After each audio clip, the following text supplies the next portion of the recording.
Hey guys, welcome back to the channel. Hope you all grinding well in Warframe. And as promised, we're going to be continuing on part 2 of the Ultimate Lich Hunter build series with Harrow.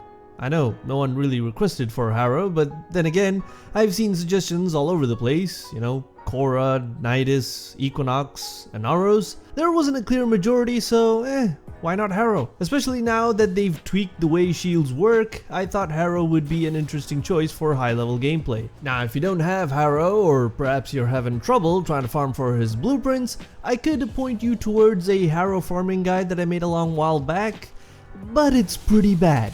Like, horrible. I should delete that thing soon. I've been working on a remake, so expect that to go up on the channel sometime this year, hopefully.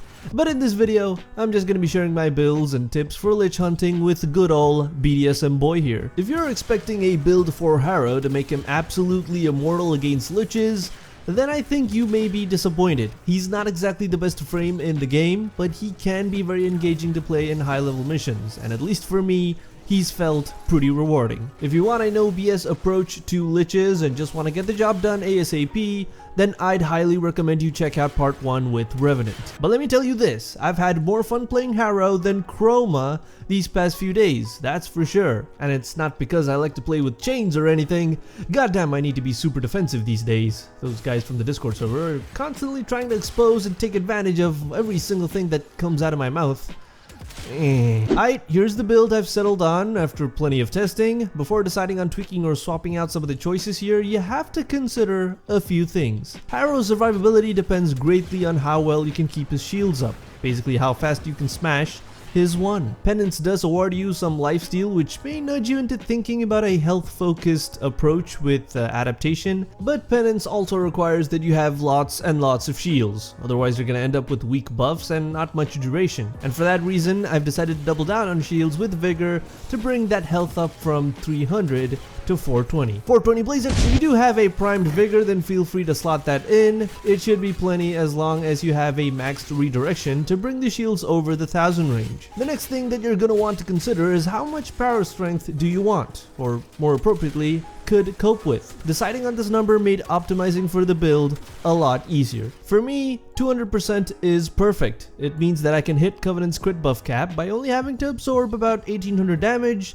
which is not too hard to do even in mid-level missions. Also, Condemn gives me 300 shields per target hit, which is a lot. Hitting 3 enemies in one go will net you 900 shields, which is pretty chunky if you ask me, but if you'd like even more strength, then feel free to replace Intensify with its Umbral counterpart. Natural talent is a must, just like in the last build video with Revenant.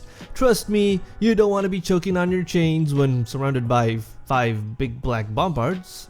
You can decide on how far you want to rank up Narrow-Minded, create a balance between duration and range that makes the most sense to you. For me, ability range matters primarily for Condemn, and at 70%, 14 meters is enough. If you find adaptation to be unnecessary and are comfortable running without the thing, then feel free to slot in primed flow, which would make energy management a lot easier, because you don't have to manage much at that point, though personally I found Zeneric to be good enough a workaround. Finally, for the Exilus slot, if you have the Forma to burn, I highly recommend Primed Sure-Footed. Best mod in the game, especially if you plan on using anything that's cursed with the stagger mechanic, like the Kuva Brahma for example.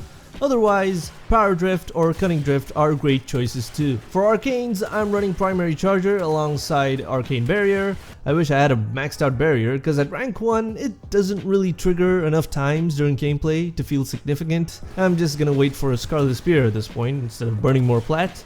But if you'd like to swap these out for anything else, then just feel free. Now, on to weapons, and of course, as a sort of follow-up from the last video, I'm gonna be featuring the Exorgist. This thing will be used primarily in taking down the Lich, in combination with Harrow's crit buff, of course. Here's a sample build. Now, this is only for me to explain stuff, so please don't use this build.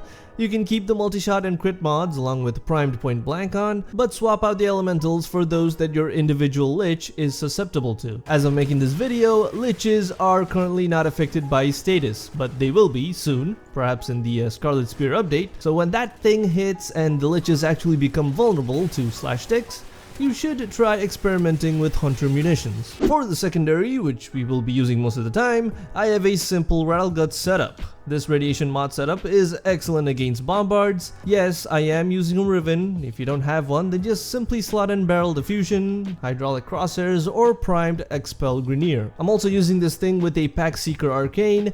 I don't have to explain much how and why it synergizes well with Harrow's abilities. This build is rewarding if you can nail your headshots consistently. Finally, for the melee, I'm just using a Paracesis with an okay build. A lot of you guys prefer the main melees these days, I guess. But I use this thing for the blender mode that the Cleaving Whirlwind stance provides. Helps trigger primary charger quickly to boost LAKEY. For companions, feel free to use whichever good boy you want. I bring along Death Cube Prime, of course, but make sure you have Shield Charger and Guardian equipped, especially Guardian. This will be really important during actual gameplay as it allows you to use penance and instantly recover shields, which I'd say helps with survivability a lot. Just keep in mind that it has a 30-second cooldown.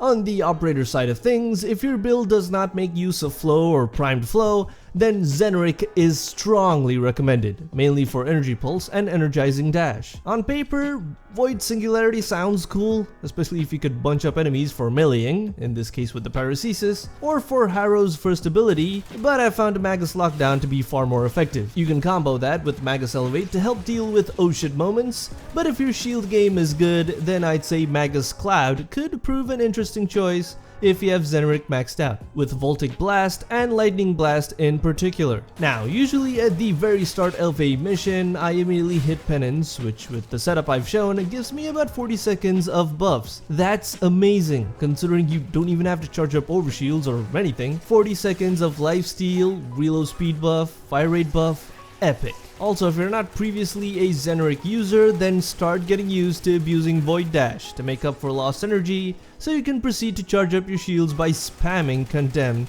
at every moving thing you see. Remember, Harrow's survivability depends entirely on keeping his shields up. While it may be a non-issue at the early stages of Lich hunting, it can get challenging when the enemies start spawning at level 90 and above.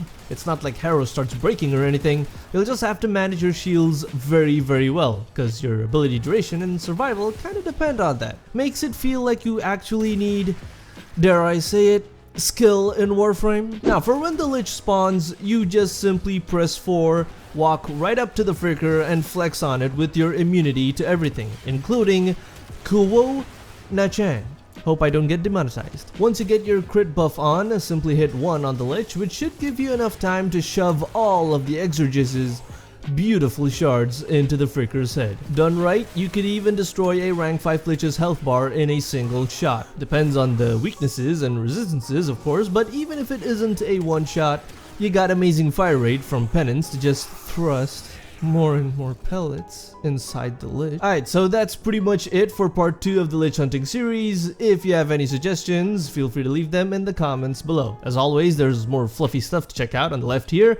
I'm probably going to be proceeding with some more testing on shotguns, as it seems you guys are kind of interested in that. And before I start off, Discord, please join, link in description. That's all for now. Catch you guys real soon in the next video.